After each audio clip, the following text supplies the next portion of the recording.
Uma declaração de amor. Wilson Frangillo Jr. Apresentação. Thales e Nelly são os personagens. Juntos, durante anos, protagonizaram uma vida de amor, cumplicidade e dedicação, no qual, de mãos dadas, venceram todas as dificuldades e viveram felizes. Mas a repentina morte de Nelly foi um forte abalo para Thales, criando um grande vazio em seu coração. A imensa saudade da esposa teimava em arrefecer-lhe o ânimo e o entusiasmo pela vida, mas sustentado por enorme esperança, não aceitou que a morte os tivesse separado. O grande amor que os unia, com certeza, teria forças para derrotá-la. E Thales atingiu seu objetivo. Apesar de Nelly estar agora na dimensão espiritual da vida, e ele, na dimensão da terra, passaram a encontrar-se e a compartilhar em momentos de muita alegria. Na verdade, eles não enganaram a morte, apenas acreditaram na vida e na certeza de que é possível reencontro entre duas almas, momentaneamente separadas por dimensões diferentes, mas fortemente ligadas pelas emoções da mais pura e verdadeira afeição. E este é o tema desta bela e emocionante história de amor, deixando-nos a certeza de que um grande sentimento nem mesmo a morte consegue apagar.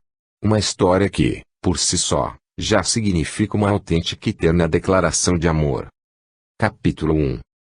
Eram perto de 10 horas da noite, e Thales já se encaminhava em direção ao quarto quando deteve os passos a meio caminho e lentamente entrou em um cômodo que lhe servia de escritório. Acendeu apenas a luz de uma luminária que se encontrava sobre uma grande mesa, abriu um armário que continha álbuns de fotografias e apanhou pequena caixa de madeira. Sentou-se, abriu-a, passando a examinar detidamente alguns poucos objetos que ela continha, e depositou-os carinhosamente, um ao lado do outro, sobre o tampo da mesa, até que, por fim, retirou dele um pequeno envelope amarelecido. Abriu-o com muito cuidado, retirando, de seu interior, uma foto bastante antiga, em meios tons, característica das fotografias dos anos 60, quando fotos em cores ainda eram muito caras e nem tão perfeitas como hoje. Aproximou-a um pouco da luz e sorriu. O rosto de Nelly, com 19 anos, estava radiante, e seu sorriso parecia envolvê-lo, mesmo tendo sido fotografada 4 anos antes de eles se conhecerem. Para ele, essa foto era especial, motivo pelo qual ele a guardava naquela caixa. Em seguida, apanhou um livro que se encontrava sobre a escrivaninha e leu, com muita atenção, o trecho que já lera por várias vezes. Tratava-se de um diálogo entre dois irmãos que falavam sobre um assunto que muito lhe interessava ultimamente, a emancipação do espírito durante o sono físico. E um dos irmãos explicava à irmã o que tinha aprendido, pelo que pude entender, durante o sono, o espírito desprende-se do corpo, através do fenômeno denominado emancipação da alma, permanecendo a ele ligado por cordões de luz, e que, revestido pelo perispírito, entra em contato com o plano espiritual. Alguns, após esse desprendimento, podem encontrar-se com entes queridos que se encontram desencanados e, nesses momentos, conversarem, tocarem-se e até participarem, juntamente com espíritos mais evoluídos, de atividades de aprendizado ou de auxílio a necessitados, encanados ou não. A grande maioria, quando desperta do sono físico, não se lembra desse intercâmbio, vindo-lhe, à memória, apenas cenas e acontecimentos de um sonho com informações contidas no cérebro material e que são liberadas nesse estado de adormecimento. De outras vezes, o espírito, após acordar, chega a recordar-se vagamente de suas atividades extracorpóreas, porém, lembranças essas surgem como que embaralhadas com as imagens do sonho cerebral, mais ligadas à vida cotidiana. São raros os casos em que o espírito consegue se lembrar total ou quase totalmente dos acontecimentos do plano espiritual. Que deve ser o caso de papai, que quase não se lembra do que fala com mamãe, mas sente que esteve com ela e desperta feliz com isso. Mas na maior parte das vezes, os espíritos, infelizmente, ainda não conseguem ter uma participação sublime como as se tendem a encontrar-se com espíritos mais inferiores, com eles convivendo em estranhas e bizarras atividades, ligadas a diversas categorias de viciações e erros. E Thales se perguntou: será que eu teria condições de me encontrar com Nelly? Ainda não senti nada em relação a isso, gostaria tanto, meu Deus, e tenho certeza de que, se me encontrasse com ela, Durante a emancipação do espírito, eu acordaria com a sensação de isso ter acontecido. Vou orar bastante e procurar ser merecedor dessa bênção. Desde que sua esposa falecera, Tales pensava a todo momento em conseguir encontrar-se com ela durante o sono do corpo físico. Tales, 76 anos de idade, viúvo há 3 meses de Nelly, 74 anos. Aposentado, participava como cotista de bem-sucedida cerealista da cidade.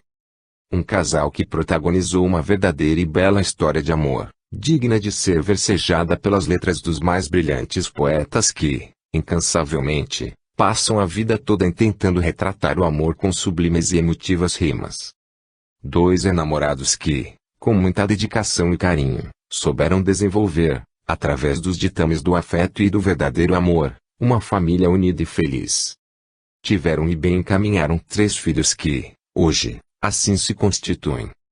Carlos, 47 anos, comerciante; Alfredo, 44, engenheiro civil; e Lilian, 42, médica ginecologista. Através deles, viam-se agraciados com 2 noras, Amanda, 45, e Elizabeth, 41, e o genro Mário, 44 anos. E os netos Roberto, 22, Carla, 17 e Diogo, 16 anos. E agora?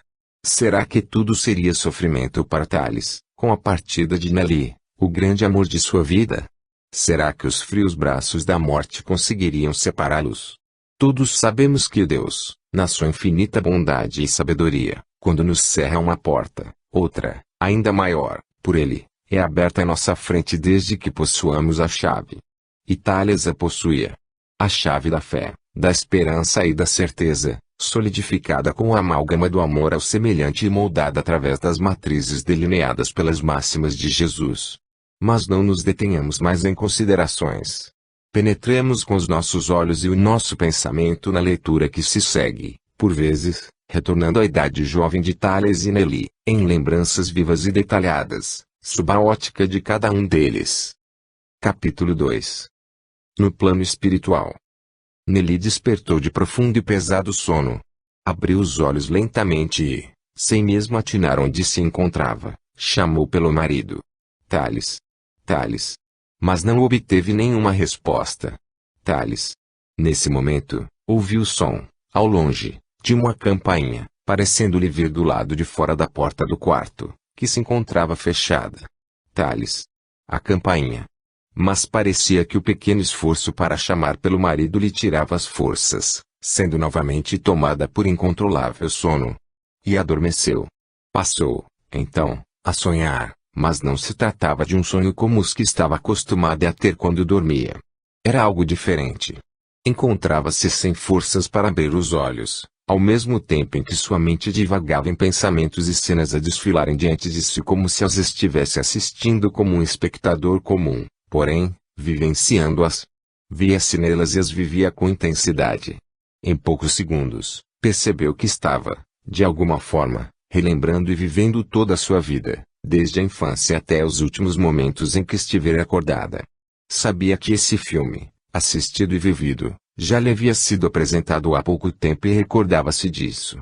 Parecia que toda a sua vida, em detalhes minuciosos, transportava-se de seu inconsciente para seu consciente e, enquanto que, por vezes, eram lembranças que lhe traziam felizes recordações como se estivessem ocorrendo naquele mesmo instante, de outras vezes, tratava-se de cenas a lhe trazerem, dessa feita, pequenos dissabores, que fizeram parte de sua vida. E, como da primeira vez, tudo lhe fora rápido demais, passando, então, após essa experiência simplesmente, lembrar-se do marido e dos filhos, até que, finalmente, despertou, após algumas horas, e lentamente abriu os olhos. Não reconhecendo o quarto onde se encontrava deitada, passou a examiná-lo detidamente, apenas movimentando a cabeça de um lado para o outro, pois seu corpo, apesar de obedecer-lhe às ordens mentais, movia-se lentamente como se estivesse com pouco tônus muscular. De qualquer forma, sabia que não se encontrava em sua casa, mas parecendo-lhe um quarto de hospital, apesar de não se encontrar ligada a nenhum aparelho clínico, exceto por um pequeno artefato preso em seu indicador da mão esquerda, bastante parecida a um oxímetro, já que um finíssimo fio saía de uma de suas extremidades, sendo que a outra se encontrava fora de seu campo de visão. Tratava-se de um quarto bastante simples, com paredes pintadas de branco, uma cadeira de seu lado direito, um suporte para alimentação, um armário e uma janela com uma cortina de tênis tecido. Os móveis pareciam ter sido produzidos com um material diferente de tudo que já havia visto, sendo que o que mais a impressionou foi o fato de não conseguir, pelo menos dentro de seu ângulo de visão, verificar nenhuma emenda ou parafusos ligando as partes, como se tudo tivesse sido construído por meio de uma única peça. Meu Deus! Onde será que me encontro? Parece-me mais um hospital, mas não me lembro de ter sido trazida até aqui. E por que não há nenhum de meus filhos ou meu marido aqui presentes? Será que passei mal ou tive algum problema de saúde de que não me lembro? Preciso chamar alguém, uma enfermeira, se é que, realmente, encontro-me no leito de uma casa de saúde. E, pensando assim, girou o corpo o máximo que pôde a fim de encontrar alguma campainha, mas nada viu. Fez um pouco mais de esforço no intento de encontrá-la, surpreendendo-se com o toque de uma, mais intensa agora, do lado de fora da porta daquele quarto. Percebeu também que havia uma outra porta, um pouco mais à esquerda. Talvez, esta outra seja do banheiro. Nesse instante, como se alguém tivesse ouvido o som suave daquela sineta, a porta se abriu, dando passagem a uma pessoa que, prontamente, imaginou ser uma enfermeira ou uma médica. Bom dia, senhora, cumprimentou a jovem, sorridente, toda vestida de impecável uniforme branco. Na verdade, foi com o traje hospitalar, parecendo ter sido feito sob medida e sem nenhuma marca de dobra no tecido, que nele primeiro se impressionou, além, evidentemente, da beleza e do carinhoso sorriso da moça. Bom dia, respondeu, complementando com uma pergunta. Isto é um quarto de hospital? E, sem deixar o sorriso de lado, a enfermeira respondeu-lhe, solicitei naturalmente, digamos que se trata de uma clínica de recuperação e de esclarecimento. Clínica de recuperação? Não estou entendendo, pois nem me lembro de ter adoecido. O que aconteceu comigo? E meu marido? Meus filhos? Meu Deus, Dona Nelly, quantas perguntas! Pelo seu estado, acredito que tenha passado por algum mal súbito e necessitou de alguns cuidados médicos. Fique tranquila. Logo, logo, o Dr. Mendonça virá lhe falar. Mas, como é mesmo seu nome? Oh, desculpe-me, eu não lhe disse ainda. Pode me tratar por Lia. Sou enfermeira desta clínica. Então, Lia, gostaria de saber onde se encontram meu marido e meus filhos. Penso que deveriam estar aqui, não? No momento, não se encontram, Dona Nelly, mas não se preocupe com isso agora. Com certeza, eles devem estar a todo instante pensando na senhora. Além do mais, o Dr. Mendonça irá lhe dar notícias daqui a pouco. Mas por que você não pode falar? Simplesmente, porque estou iniciando hoje o meu serviço nesta ala da clínica, onde a senhora ficará sob meus cuidados pelo tempo que aqui permanecer, respondeu a jovem, carinhosamente. Isso quer dizer que terei ainda que passar mais tempo internada. Só sei informar-lhe que tudo dependerá da senhora, ou seja, dependerá de como irá reagir, agora que despertou. Despertei. Diga-me uma coisa, há quanto tempo me encontro aqui? Isso também não saberia lhe responder. Até porque, ainda não verifiquei o seu prontuário, respondeu Lia, passando a ajeitar o fino lençol que cobria Nelly, que agora, sorrindo, encantada com o desvelo da moça, comentou. Penso que tomei algum medicamento tranquilizante, Lia. Por quê? Está sentindo-se bastante tranquila.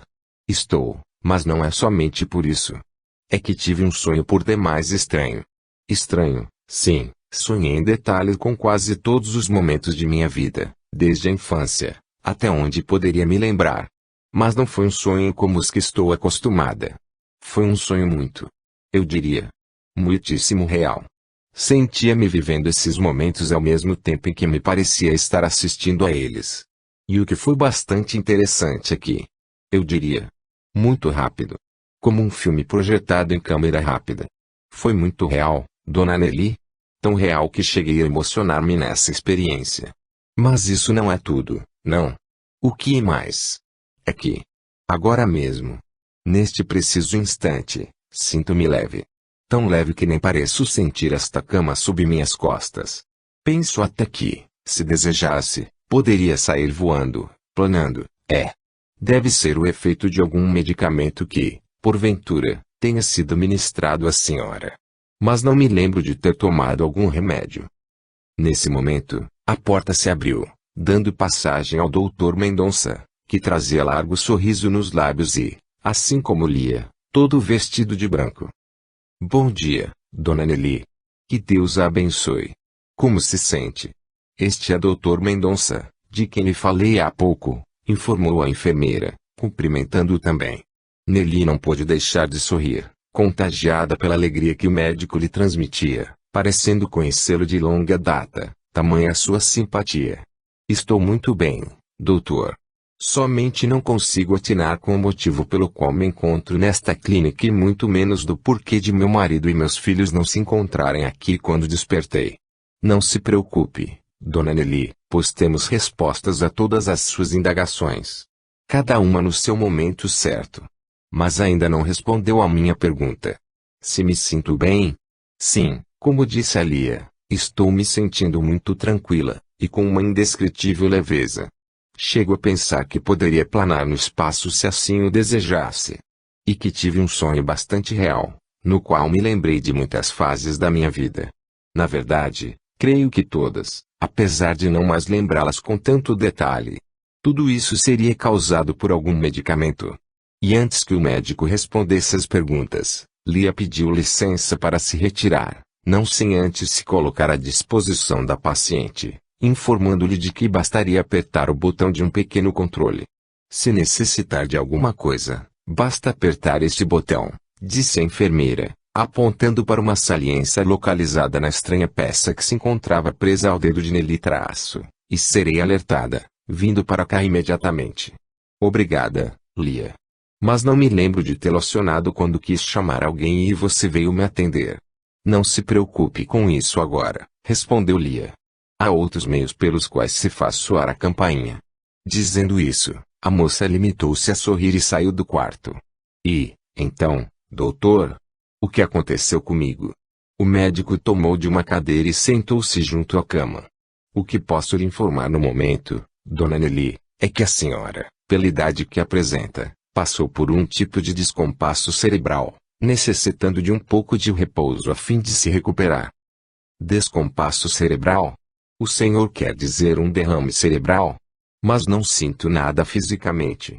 Nenhuma parte de meu corpo se encontra comprometida, pelo que posso perceber.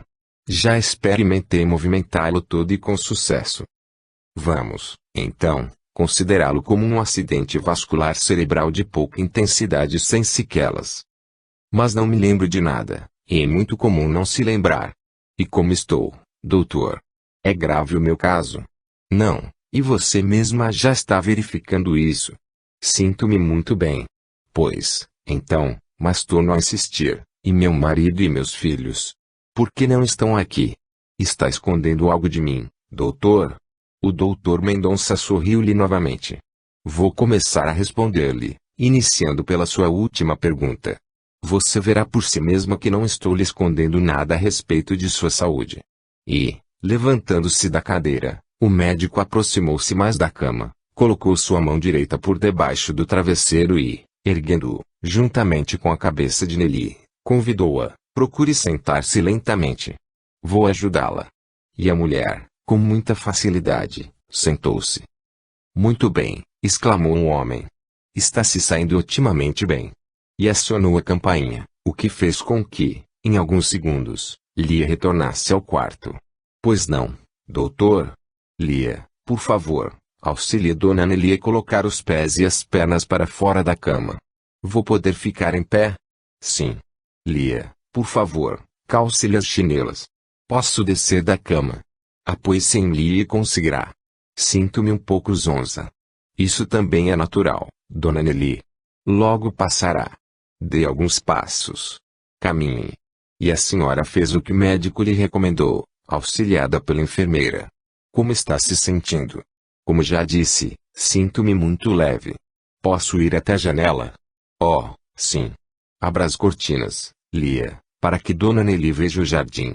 O quarto se encontrava no andar térreo, e Nelly, assim que chegou à janela, não se conteve, exclamando: "Meu Deus, como é lindo esse jardim! O que está acontecendo com a minha visão, doutor? Vejo tudo com uma nitidez que nunca experimentei em toda a minha vida. O verde do gramado parece se acender. E as flores? As cores? Tudo tão nítido é. Doutor, de que substância especial são feitas essas flores tão radiantes? E esse azul do céu? O que significa tudo isso, doutor?" perguntou Nelly, agora lembrando-se de algumas obras literárias que lera. "Meu Deus! E essas aves que se aproximam, nimbadas de luz? Não é possível. Só posso estar sonhando. Ou, então." E Nelly desfaleceu ante a ideia que se lhe acometera à mente. Com auxílio de Lia, o médico recolocou-as sobre a cama, cobrindo-a com o lençol. "Por favor, Lia, permaneça com ela até que volte a si, tranquilize-a o melhor que puder e me chame em seguida. Certamente, irá descansar por algum tempo." "Sim, doutor." Ela já percebeu o que aconteceu, pois já tinha conhecimentos necessários para tanto. "É o que penso também." Capítulo 3. "Bom dia, Odair." "Bom dia, Thales", respondeu o dono do açougue. "O de sempre. O de sempre. Eu até já tomei a liberdade de cortar a carne como você sempre me recomenda. E vou dar um desconto, contribuição minha. Afinal de contas, vocês estão realizando um bonito e importante trabalho, meu amigo. E nós lhe agradecemos muito, pois aquelas pessoas são muito necessitadas. São os catadores de recicláveis, não? A maioria, Odair. Ficou bonita a pintura da caminhonete, e estou vendo que mandou pintar uma frase na parte do baú. Gostou? O exercício do amor verdadeiro não pode cansar o coração. Emmanuel Chico Xavier, muito bonita. Sábia e animadora, eu diria. É verdade, mas, Thales, por que você leva a sopa, os pães, a água, até eles? Não poderiam vir alimentar-se no centro espírita? Ficaria difícil para eles, Odair. Por isso, nós levamos até o depósito de ferro velho, aquele barracão na periferia da cidade, que lhes compram o que coletam. Sei onde fica. E eles moram por lá mesmo. Alguns possuem uma casinha, uma casebre na verdade. Há outros que dormem debaixo das marquises da construção. E ainda vão lá outras famílias para se alimentarem e que vivem naquele local. Então, é melhor que levemos o alimento até eles. Agora, com a proximidade do inverno, faremos uma campanha para a compra de agasalhos e cobertores. Pois também pode contar comigo, Thales. Terei imenso prazer em ajudar. E pode ter certeza de que são boas pessoas, viu, Odair? A única diferença é que são muito pobres. E como é que vocês fazem com os pratos e talheres, depois de os servirem? Quando terminamos tudo, retornamos ao centro e lavamos com água quente, detergente, depois enxugamos, guardamos, e vamos para casa. Você vai toda a noite. Temos 2 equipes que se revezam. Eu, por exemplo, vou 3 vezes por semana, e sempre há voluntários a mais para o caso de alguém precisar faltar. Iniciaram esse trabalho há pouco tempo, não? Deve estar completando 2 meses, Odair. Inclusive, essa tinha sido uma ideia da minha esposa. Infelizmente, faleceu antes. Mas, com certeza, esteja onde estiver, deve estar muito orgulhosa de vocês, não? Acredito nisso, meu amigo. Dona Nelly era uma pessoa muito bondosa. Aprendi muito com ela nestes anos todos. Essa caminhonete? Foi você quem comprou, não foi? É sua, é nossa, Odair. Na verdade, ela pertence ao trabalho que realizamos. Compreendo. Bem, aqui está a sua encomenda. Vou levá-la até o veículo. Obrigado, meu amigo, e também pela contribuição, agradeceu Thales, efetuando o pagamento ao açougueiro. Qualquer dia destes, darei uma passada por lá para conhecer o trabalho de vocês. Será muito bem-vindo. Até mais e obrigado. Até mais. Capítulo 4. Cerca de 40 minutos depois, lentamente, Nelly abriu os olhos, tentando colocar os pensamentos em ordem, parecendo não se lembrar do que lhe ocorrera, na verdade, da conclusão a que chegara ao olhar pela janela da clínica. Ainda deitada, permaneceu momentaneamente desligada da realidade até voltar a olhar para o céu, através da abertura da mesma janela, e ver os mesmos pássaros a descreverem círculos, formando rastros de luzes brancas a se destacarem no azul vívido do firmamento, dando conta, então, do que poderia estar sucedendo.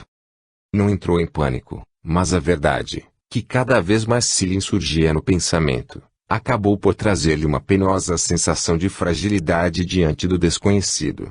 E com voz trêmula, dirigiu-se à jovem enfermeira que, serena, apenas a fitava, em pé, ao seu lado. Lia, pois não, Dona Nelly. Onde realmente me encontro? E, por favor, não me responda que estou numa clínica de recuperação. Quero saber. Quero saber. Em que lugar do mundo? Ou do universo, Dona Nelly? Assim que a senhora despertou, acionei um chamado para o Dr. Mendonça que, em poucos segundos, estará aqui. Ele é quem deverá lhe informar. A mulher permaneceu em silêncio e com teimosa lágrima tentar brotar-lhe dos olhos e, antes mesmo que lhe escorresse pela face, a porta se abriu, dando passagem ao médico que, sorridente como sempre, perguntou-lhe: "Sente-se melhor, senhora?" Ainda olhando para os pássaros que continuavam a voar em círculos, Nelly perguntou: "Onde me encontro, doutor? Por acaso, desencarnei de meu corpo físico?" Dr. Mendonça tomou-lhe as mãos entre as suas e procurou falar-lhe da forma mais tranquila possível, estudando atentamente todas as suas reações, iniciando com uma pergunta e tratando-a, agora, de maneira mais informal, apenas pelo nome. "É o que lhe parece, Nelly?" A senhora olhou para ele, mais uma vez para a janela, e respondeu: "É o que me parece, sim.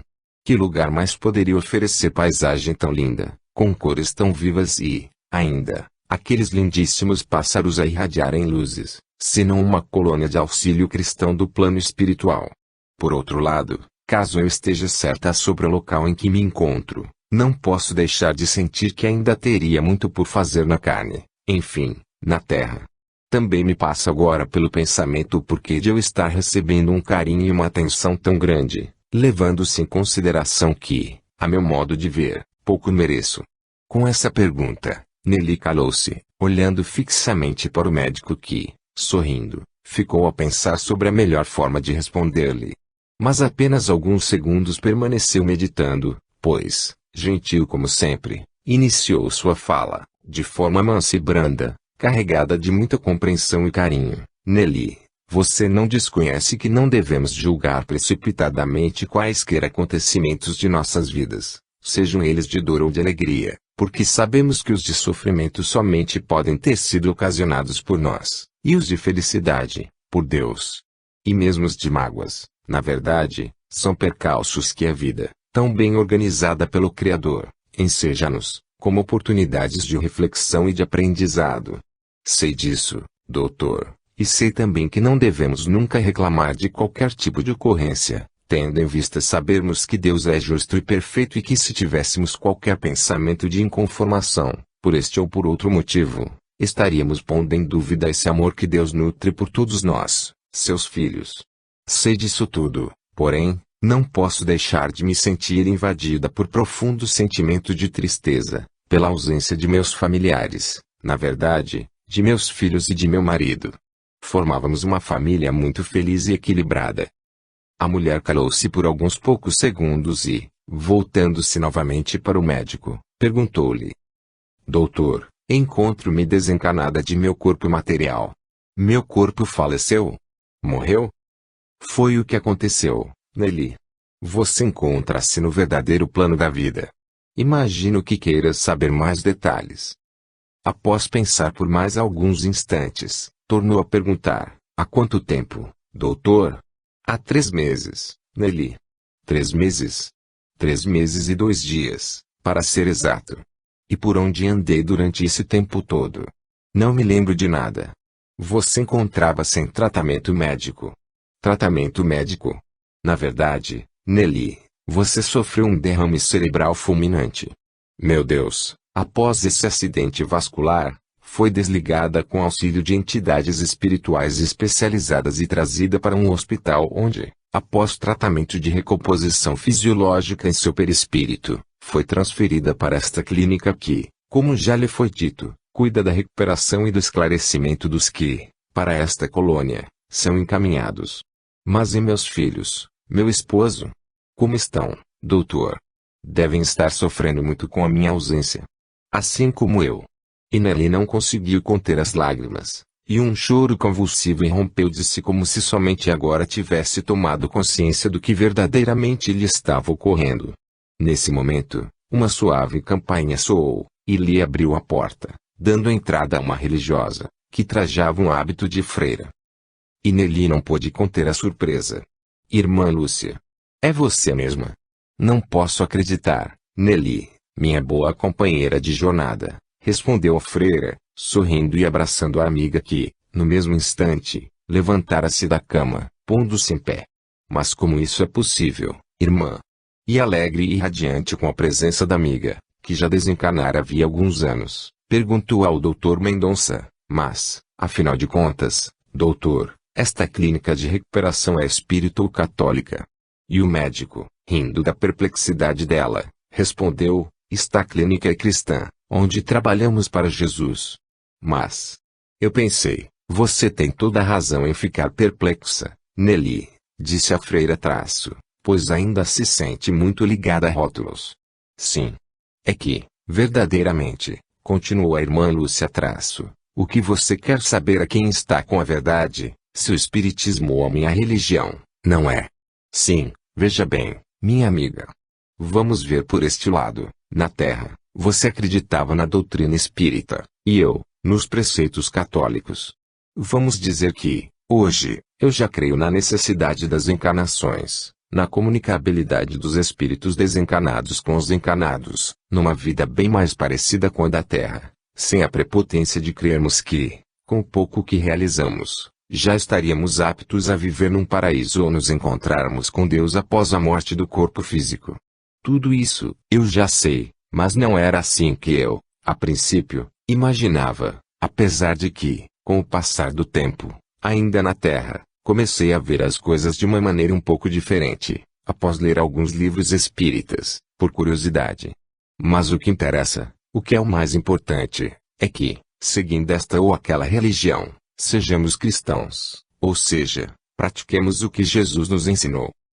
Hoje, também sei que é mais fácil as pessoas se tornarem cristãs, através dos ensinamentos espíritas, mas também sabemos que há tantas outras que, adeptas de outros pensamentos religiosos, são, muitas vezes, mais cristãs que nós duas juntas. Você tem toda a razão, irmã Lúcia. Acima de tudo, temos que ser cristãs. Nelly, então, permaneceu por alguns segundos em silêncio, até que, tristemente, perguntou, sob o olhar atento e carinhoso do Dr. Mendonça. Minha amiga, gostaria muito que me ajudasse. Estou aqui para isso, Nelly. E até sei de que ajuda você necessita. Você sabe? Vamos dizer que imagino. E o que imagina? Deseja que eu ajude a conformar-se com o que lhe aconteceu, ou seja, com a sua passagem para o lado de cá, o verdadeiro lado da vida. Pois é isso mesmo, irmã. Estou muito triste, apesar de todo o meu conhecimento sobre isto tudo. Sinto muita saudade de meus filhos, de meus netos e de meu marido, além do que, a consciência de que deixei a Terra é muito recente, na verdade, apenas algumas horas. E do que mais necessita neste momento? Notícias, irmã Lúcia. Notícias deles. Quero saber como se encontram. Se estão sofrendo muito. Na verdade, meus filhos têm a própria família agora, mas e quanto a Thales, meu marido? Sozinho naquela casa. Éramos tão ligados e nos amávamos tanto. Sinto muita pena dele. Você poderia conseguir notícias. E Nelly, voltando um olhar suplicante para o Dr. Mendonça, perguntou-lhe, e eu não poderia visitá-los, doutor? Só para ver como estão. Você sabe, filha, que para tudo tem a hora certa. Sei disso. Já li a respeito, mas, talvez, alguém pudesse trazer-me notícias. Fique tranquila, Nelly, quando menos esperar, poderá vê-los. Mas esse momento somente dependerá de você. Tenho de fazer por merecer, não é? Isso mesmo. Então, diga-me o que terei de fazer e eu farei. Por isso, Estou aqui, Nelly, respondeu-lhe a irmã. Já fizemos muita coisa boa, não? Eu apenas a auxiliei. Eu diria um grande auxílio, mas o que me diz de trabalharmos juntas novamente? Há muito trabalho aqui neste plano. Teria imenso prazer, irmã.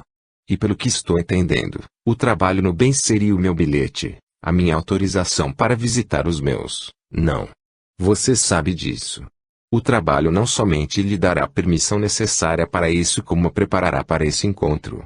Você verá, mas, de qualquer forma, você não poderia visitá-los e trazer-me notícias. A irmã olha para o Dr. Mendonça que, sorrindo, a autoriza com um simples menear de cabeça. Eu já o fiz, Nelly. Já? E como estão? Perguntou, ansiosa. Sente-se aqui ao meu lado, convidou a irmã, tomando as mãos de Nelly. Bem, disse o médico traço, eu e Lia vamos deixá-las a sós, pois ainda temos muitos afazeres. Cuidarei bem dela, respondeu a religiosa. Tenho plena certeza disso. E depois que conversarem, irmã, leve-a para conhecer os jardins da clínica e também algumas dependências. Eu a levarei, sim, doutor. Capítulo 5. Quando Thales saiu do açougue, dirigiu o veículo até o centro espírita e, com a ajuda de 2 voluntários, que lá já se encontravam, descarregou a carne. Já fomos buscar o macarrão, seu Thales. As verduras virão logo mais. Ótimo, Tiago. Vou deixar o veículo aqui na garagem e vou voltar a pé. À tardezinha, estarei de volta para iniciarmos a distribuição. Quem irá cozinhar hoje? Dona Olga e mais 3 da sua equipe. Certo. Eu já vou indo, então. Deixarei a chave da caminhonete no lugar de costume. Até mais tarde. Até mais. Thales havia caminhado apenas algumas quadras quando ouviu uma buzina e o carro da filha estacionando junto ao meio-fio, ao seu lado. Bom dia, pai. Bom dia, Lilian. Entre. Dou-lhe uma carona. Thales acomodou-se ao lado da filha, e ela beijou-lhe o rosto, como sempre fazia. Tudo bem, papai. Aonde vai indo? Vou passar na nova obra do Alfredo. Combinamos de nos encontrar lá, pois tenho que apanhar um cheque com ele. A contribuição do mês para a sopa. Isso mesmo, mas não irei atrasá-la, filha. Não. É caminho para a clínica. Estou vindo do hospital. O senhor está bem? Estou, filha. Ainda com muita saudade de sua mãe, mas a vida não pode parar. Mamãe deve estar muito feliz com o trabalho da sopa. Tenho certeza disso, filha. Era o seu sonho. E o senhor o está realizando. Todos nós, Lilian. Onde irá almoçar hoje, pai? A Lucineide tem ido buscar comida no restaurante da Dona Lourdes. Lucineide é muito dedicada, não? Há quanto tempo? Ela é empregada em sua casa, papai. Eu havia acabado de me formar quando ela começou a trabalhar lá. Deve estar com mais de 20 anos. Pobre Lucineide. Sentiu tanto a morte da mamãe. E ainda sente. Já a vi chorando enquanto trabalha. Tenho procurado conversar bastante com ela, falar-lhe sobre a vida, que a morte não existe, que um dia ainda nos reencontraremos, e ela parece estar aceitando melhor. Já começou até a cantarolar quando está passando roupa. Lilian sorriu ao lembrar-se da expansividade da empregada doméstica, na verdade, considerada como uma pessoa da família. Alguns minutos depois, pronto, papai, chegamos.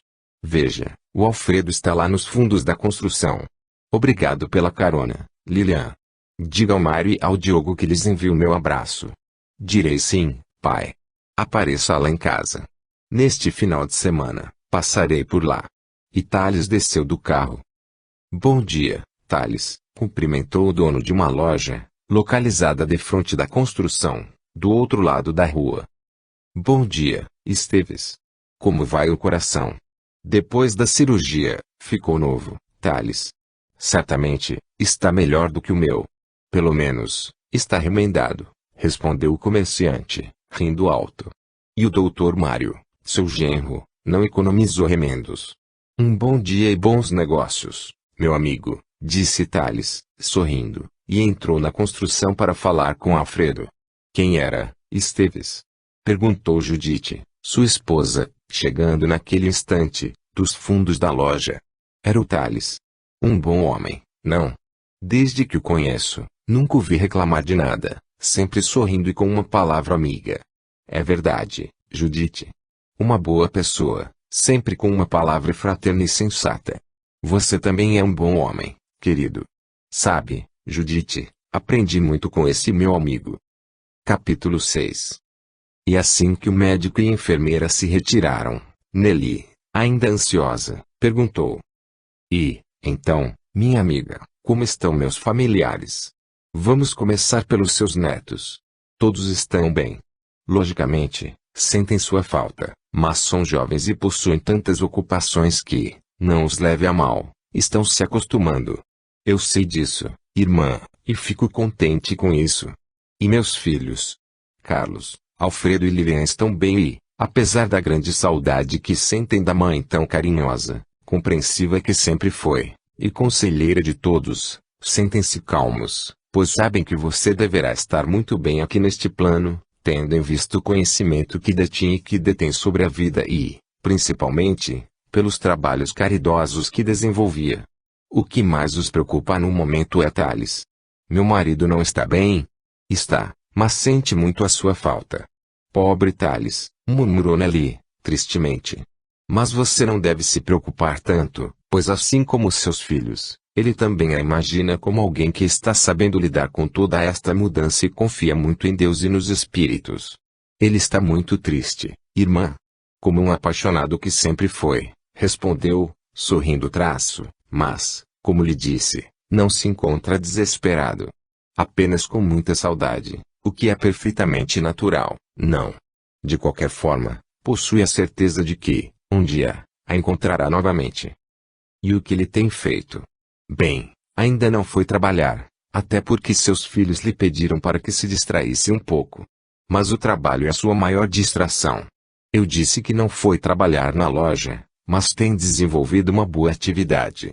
Uma boa atividade? E qual?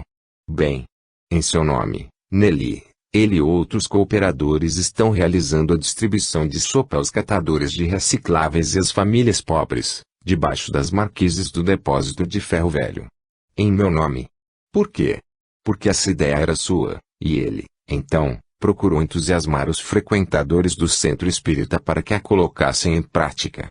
E Thales liderou todo o projeto. Não havia sido uma ideia sua. Sim, irmã. Era um trabalho que eu havia visto numa outra cidade que me entusiasmara muito. Levei esse projeto ao centro, e muitos também sentiram vontade de realizar, mas as dificuldades eram muitas. Mas, diga-me, como isso está funcionando? Bem, todas as tardes, uma equipe prepara a sopa, bem substanciosa, com carne, legumes. Thales faz parte dessa equipe. Faz. Ele se encarrega da compra e da coleta de donativos, e uma equipe de senhoras prepara a sopa, que é colocada numa caminhonete, dessas com baú. E também distribuem pão. E o mais importante é que os espíritas não realizam esse trabalho sozinhos. Pessoas que professam outra religião têm colaborado, em muito, com esse trabalho assistencial. Isso é muito importante. Mas você falou em caminhonete? Sim, Thales comprou uma só para essa finalidade, tanto que ela fica estacionada no centro, e ele ainda mandou pintar nela uma frase do Espírito Emmanuel, psicografada por Chico Xavier. Uma frase? Que frase, irmã? O exercício do amor verdadeiro não pode cansar o coração. Não acredito. Meu Thales. E para beber, irmã?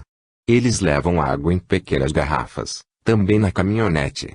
Numa caminhonete? Que o Thales comprou, e quem paga toda essa despesa? Uma parte, ele e seus filhos. Outra parte, através de doações. Grande emoção tomou conta do coração de Nelly, que sorria com lágrimas nos olhos. E sabe o que ele mandou pintar no para-choque dianteiro do veículo? Perguntou, sorrindo, a irmã. Não faço a menor ideia. O seu nome, Nelly. O meu nome? Não acredito. Eu não mereço. Só o Thales mesmo. E eles fazem isso todos os dias. Fazem. Thales, 3 vezes por semana.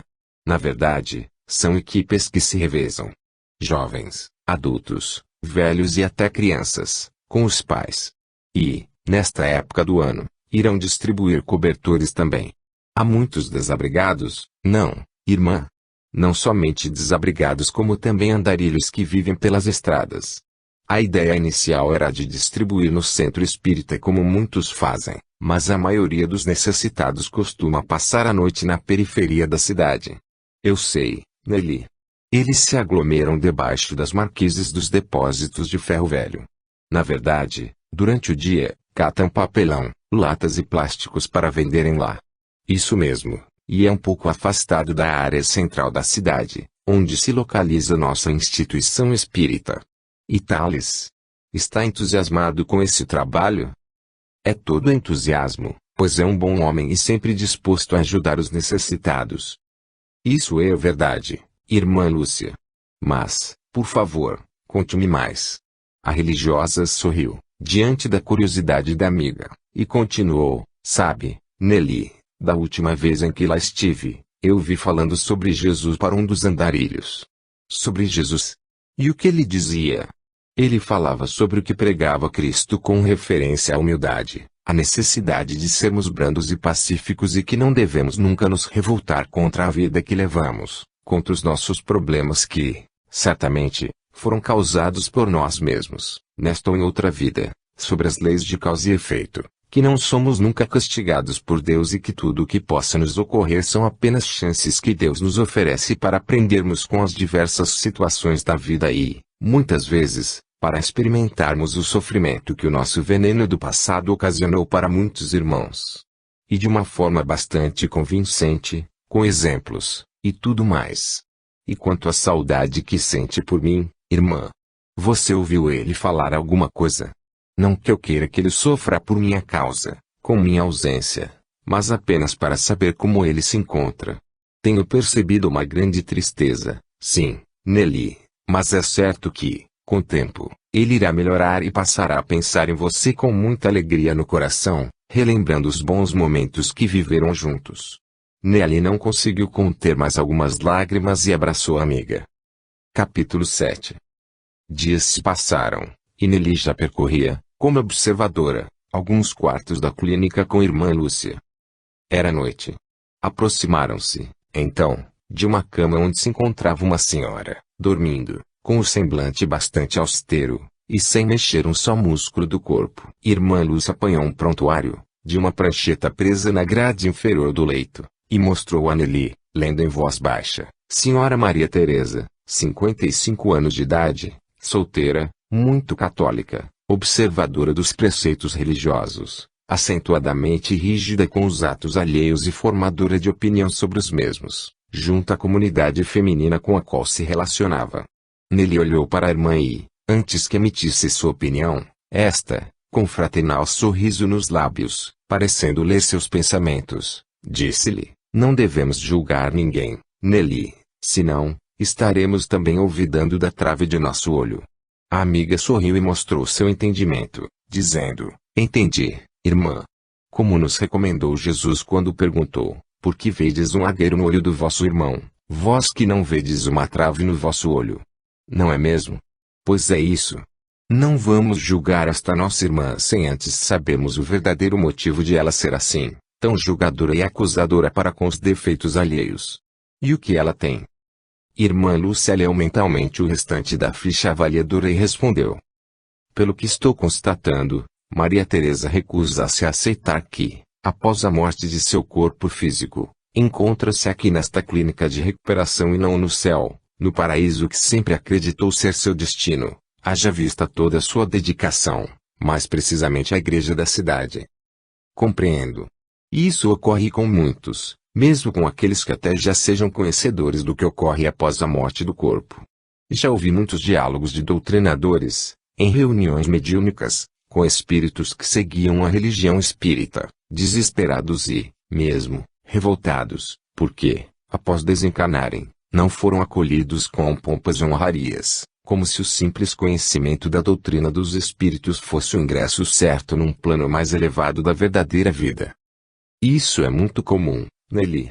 Por vezes, as pessoas, pelo simples fato de seguirem uma religião, estudarem sobre ela e, por vezes, serem líderes, pelo conhecimento que dela possuem, acham-se na situação de um eleito quando, na verdade, Apenas ser verdadeiramente cristão é o que traz mérito e reconhecimento, independentemente da religião que professem ou sigam. Sempre acreditei que a religião é muito importante porque ela nos direciona o caminho para sermos cristãos. E o que devemos fazer com essa senhora? Vamos acordá-la, pois já está mais do que na hora de ela raciocinar um pouco sobre a vida, sob um outro ponto de vista. Ela era moradora de nossa cidade? Sim, e esse é um dos motivos pelo qual fui designada a conversar com ela. Será o nosso próximo trabalho? Isso mesmo. O Dr. Mendonça nos incumbiu dessa tarefa. Incumbiu-nos. Irmã, não me vejo em condições de desempenhar esse trabalho. E devo dizer que me satisfaço muito bem em acompanhar o serviço de recepcionar os que para cá são trazidos, e com a limpeza da clínica. Você tem condições de fazer mais, Nelly, até porque já possui experiência em dialogar com os espíritos nas sessões mediúnicas que participava na Terra. Sei disso, mas lá eu tinha assistência mediúnica dos espíritos mais elevados. E aqui não será diferente. Todo nosso trabalho possui uma boa porcentagem de inspiração por parte dessas mesmas entidades espirituais. Sei. Mas, se não se importa, gostaria de iniciar essa nova experiência apenas como observadora, ou seja, prefiro que você dialogue com ela. Tudo bem, Nelly, mas não se preocupe tanto. Logo, verá que quando colocamos amor no que fazemos, tudo fica fácil. Você verá. De qualquer forma, mantenha seu pensamento em prece, emitindo vibrações de muito amor em benefício desta nossa irmã. Vou despertá-la. E, após sincera prece proferida, a irmã deu início ao despertar de Maria Teresa, ministrando-lhe passes magnéticos no intuito de estimulá-la a voltar do mundo dos sonhos e iniciar uma conversação, o que acabou ocorrendo depois de alguns minutos. O despertar foi repentino e, com os olhos bem abertos, a mulher, enfim, desabafou, exclamando: Irmã Lúcia, o que faz aqui? Meu Deus! O que está acontecendo? A senhora deveria estar no paraíso. Penso que eu também. Tenha calma, Teresa, pois a vida não dá saltos. Na verdade, quem somos nós para sequer imaginarmos que já estaríamos no céu? Mas, como? Se não somos pecadoras. E sempre nos dedicamos à igreja. Muito mais a senhora, que entregou sua vida a Jesus, tornando-se uma religiosa. Isso não significa muito, Teresa, porque ainda não aprendemos todo o necessário para uma recompensa tão grande. Penso que seria muita pretensão de nossa parte, acharmos-nos com mérito para, como pensávamos, nos encontrarmos com Deus, nosso Pai e Criador. Mas, sempre aprendi dessa maneira. É que aprendemos uma lição idealizada pelos homens. Mas Jesus não ensinou que, se fôssemos bons e não pecássemos, iríamos para o céu, lugar de felicidade eterna? Sim. Então, se fôssemos bons, Teresa, e a senhora não foi boa e sem pecados? E não serviu a Jesus? Irmã Lúcia sorriu e, apanhando as mãos da mulher entre as suas, disse-lhe, nem sempre ou muito pouco, minha irmã. Não estou compreendendo. Vou ser um pouco mais explícita, Teresa. Você, com certeza, conhece as passagens do Evangelho, não? Conheço, sim, irmã. Eu também. E há uma, em especial, em forma de parábola, na qual Jesus condiciona, explicitamente, o que é necessário para a entrada nos céus. Você se lembra? A senhora permaneceu em silêncio, mirando a irmã, com muito interesse e, ao mesmo tempo, imaginando qual seria a resposta, até que a religiosa continuou, respondendo a própria pergunta: Vinde, vós que fostes benditos por meu Pai, possui o reino que vos foi preparado desde o início do mundo, porque eu tive fome e me destes de comer, tive sede e me destes de beber, tive necessidade de alojamento e me alojastes, estive nu e me vestistes, estive doente e me visitastes, estive na prisão e viestes me ver. Você se lembra? Lembro-me, respondeu a mulher, com os olhos começando a lacrimejar. E daí, completou, quando os homens justos lhe perguntaram quando isso havia acontecido, eu vos digo em verdade, quantas vezes o fizestes com relação a um destes mais pequenos de meus irmãos, foi a mim mesmo que o fizestes. Bem, irmã, digamos que eu pouco fiz, mas... E a senhora? Estou muito longe de ter feito isso, Teresa. Pelo menos, não o suficiente, porque ainda tenho muito a aprender, e muitos erros a erradicar de mim mesma. Erros, irmã? Sim, Teresa.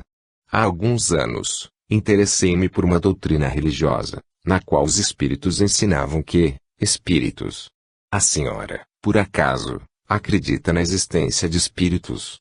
Não posso crer. Qual espanto, minha amiga. Porventura, o que imagina que nós somos, eu e você? Somos almas, irmã.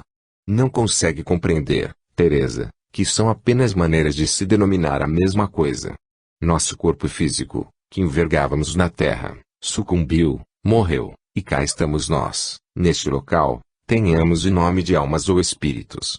É tudo a mesma coisa. Continue, irmã. Irmã Lúcia acariciou as mãos de Teresa, que ainda se encontravam entre as suas, endereçou-lhe caridoso sorriso e continuou, nessa doutrina espírita, sim. Encontrei uma mensagem de um espírito de grande elevação moral que, respondendo a uma pergunta a ele formulada, simplificou muito bem essa parábola de Jesus. E que pergunta foi essa? Haviam perguntado a ele se bastava não fazer o mal para ser agradável a Deus e assegurar sua posição futura, ou seja, a de merecer o reino dos céus. E o que ele respondeu, irmã? Ele disse que não. Não. Mas não fazer o mal já não é uma grande virtude aos olhos de Deus? Não, Teresa. O Espírito disse que seria preciso fazer o bem no limite de nossas forças, porque cada um responderia por todo o mal que resultasse do bem que não houvesse feito. E a senhora acha que não fez tudo o que deveria ter feito, irmã? Que ainda não aprendeu tudo o que deveria ter aprendido? Porque se me responder que não, só poderei dizer-lhe que eu, menos ainda. Minha Teresa, estou muito longe disso. O que posso lhe dizer é que, pelo menos, aprendi a não cometer grandes males porque procurei não cometer o que aprendi ser um pecado. Mas tenho consciência de não ter feito tudo o que estava ao meu alcance, em benefício do próximo, como Jesus nos recomendara. De qualquer forma, penso ter galgado um pequenino degrau evolutivo nessa encarnação. Encarnação? Isso mesmo. Encarnação é como é denominada cada nova vida que temos de viver. Antiquíssimas religiões já acreditavam nisso. Diversas vidas? Sim, Teresa, eu aprendi que, se vivêssemos somente uma única vida na Terra, não teríamos a possibilidade de aprender tudo. Ou você acha que, com uma idade média de 60, 70, 80, ou mais anos, o homem teria condições de ir para um paraíso, um céu mesmo, como dizem, encontrar-se com Deus? A senhora acredita, de verdade, nisso? Acredito, sim, e é tudo muito simples. Você acha que teríamos condições de, numa única existência, passar por todas as experiências necessárias? Passar por todas as provas, como a da pobreza extrema, dos defeitos físicos, das doenças incuráveis e, por vezes, com muita dor, das injustiças dos homens, das provas do perdão, que Jesus tanto nos recomendou, das tentações advindas do orgulho, da vaidade, do egoísmo, da ganância, da tirania, da inveja, do ciúme, e tantas mais que existem para nos envolver com suas envolventes teias. Pensando bem, a senhora tem razão. Mas, e tudo o que aprendemos? Perdemos tempo, principalmente a senhora, quando nos dedicamos à religião que escolhemos seguir. Não, minha irmã. Na verdade, penso que tudo de bom que aprendemos não se perde com o passar do tempo. Muitas vezes, erramos tanto em nossa caminhada por todas as vidas que já vivemos, cometemos tantos desatinos, que teríamos, primeiro, que percorrer caminhos mais suaves, através de religiões, a fim de irmos nos preparando para a grande verdade, uma verdade lógica e raciocinada que, talvez, se nos tivesse sido revelada há tempos, não teríamos, naquela ocasião, condições de compreender. Meu Deus, irmã Lúcia! Estou surpresa com suas palavras, apesar de estar percebendo, através delas, uma explicação tão simples e clara, que chego a me impressionar. Mas de que adianta vivermos tantas vidas se não nos lembramos delas? Mas uma prova da misericórdia de Deus, que nos brinda com o bendito esquecimento, pois imagine como seria impossível viver junto a outras pessoas se nos lembrássemos do que elas nos fizeram de mal no passado ou, pior ainda, de elas terem conhecimento do que causamos a elas. A senhora tem razão, mas e o que aprendemos de bom? Como colocarmos em prática esses conhecimentos?